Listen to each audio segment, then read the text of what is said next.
Do what thou wilt shall be the whole of the law. Welcome. Tonight we're going to read from two books tonight. We're going to read from the Book of Thoth and also Liber ARARITA Chapter VII. This card is the complement and the fulfillment of ATU XIV, Gemini. It pertains to Sagittarius, the opposite to Gemini in the zodiac, and therefore, after another manner, one with it. Sagittarius means the archer, and the card is a picture of Diana, the huntress. Diana is primarily one of the lunar goddess, though the Romans rather degraded her from the Greek virgin Artemis, who is the great mother of fertility. Diana, of the Ephesians, many-breasted.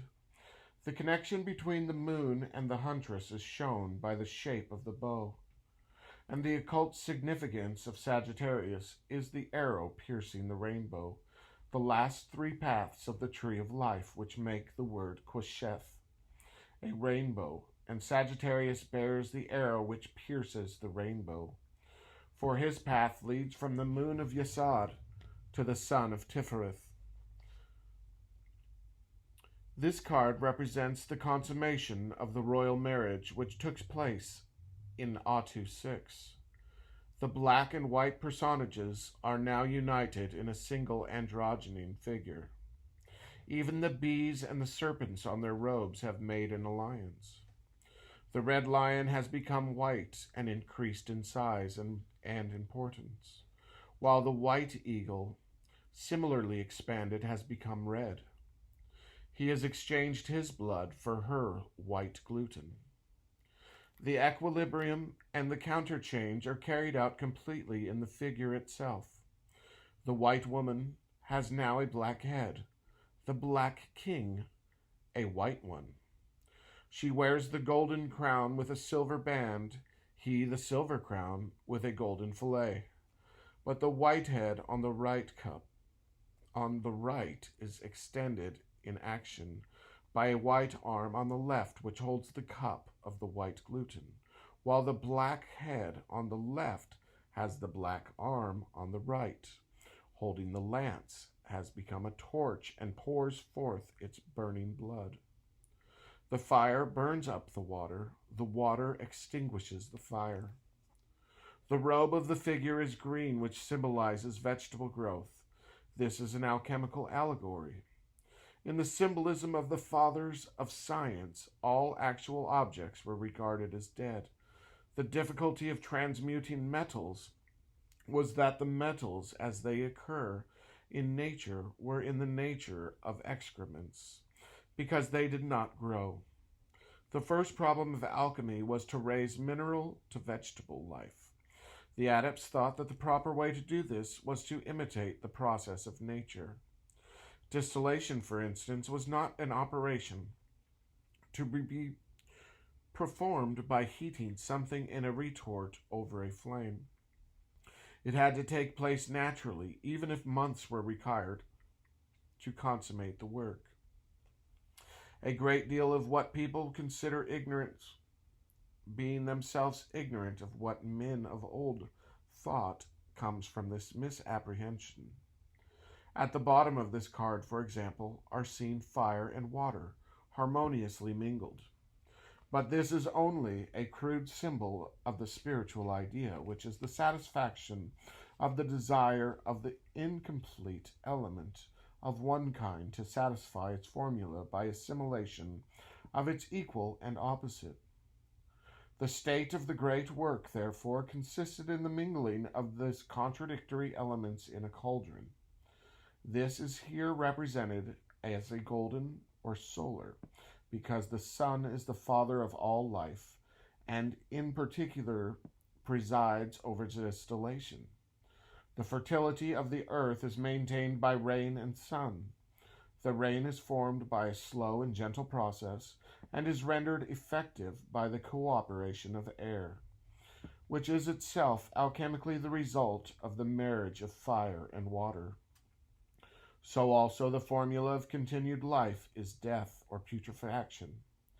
Here it is symbolized by the caput mortuum, on the cauldron, a raven perched upon a skull.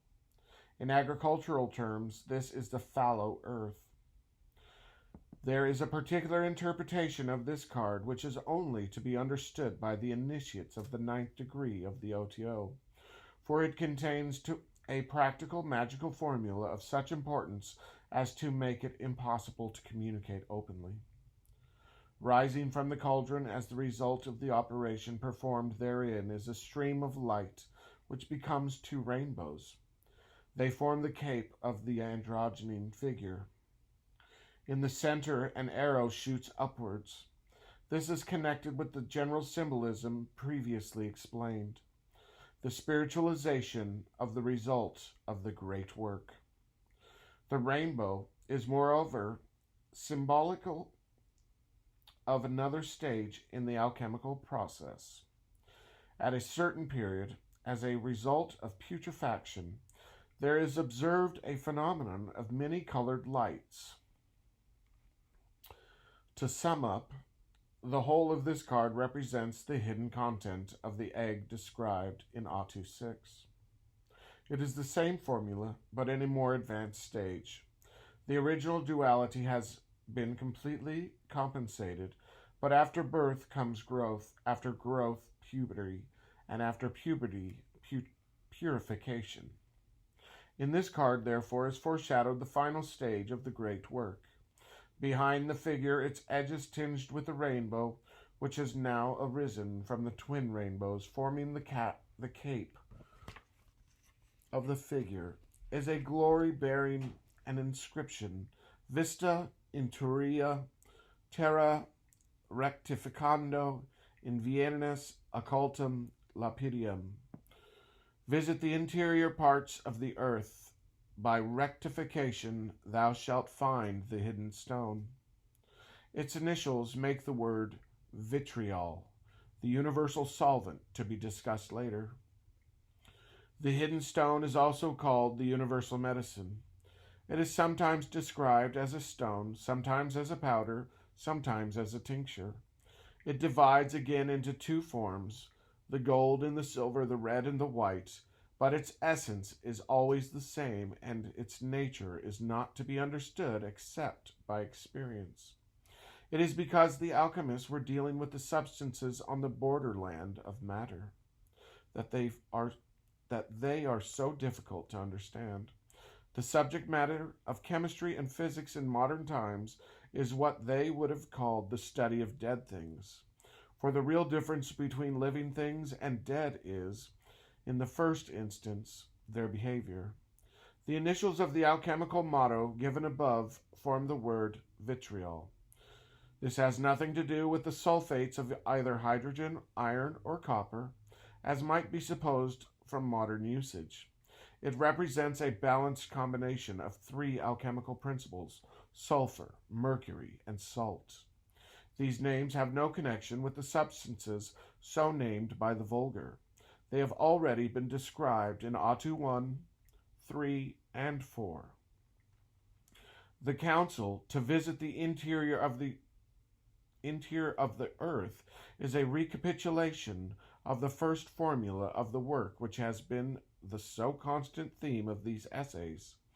The important word in this injunction is the central word, rectificando. It implies the right leading of the new living substance in the path of the true will.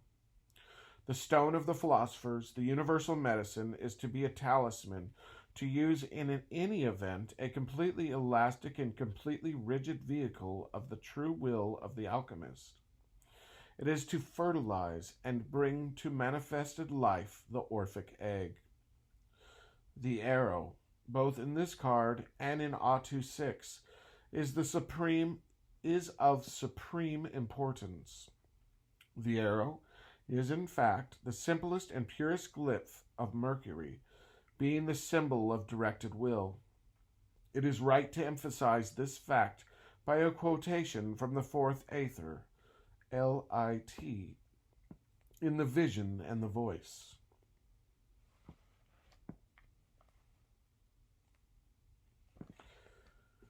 Okay, so now I'll begin to read Chapter 7 of Liber ARARITA. Aleph. Then, in the might of the lion, did I formulate unto myself that holy and formless fire, Kadosh, which darteth and flasheth through the depths of the universe.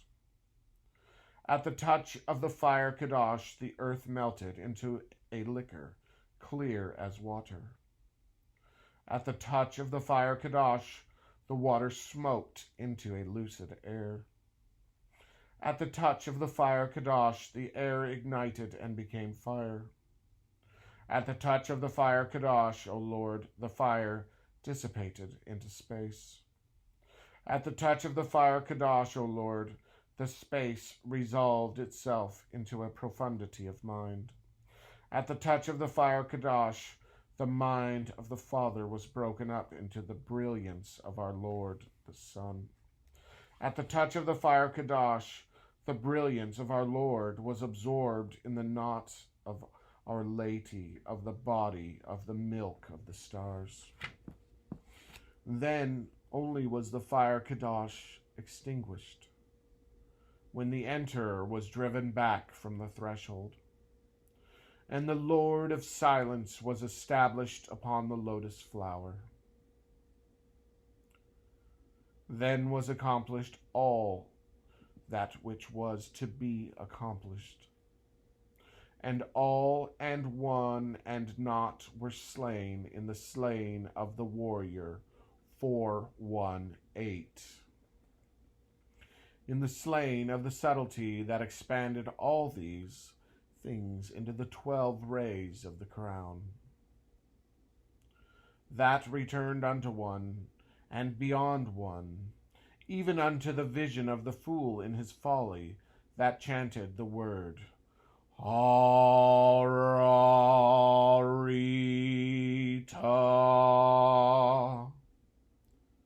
and beyond the word and the fool, yea, beyond the word and the fool. Love is a law, love under will.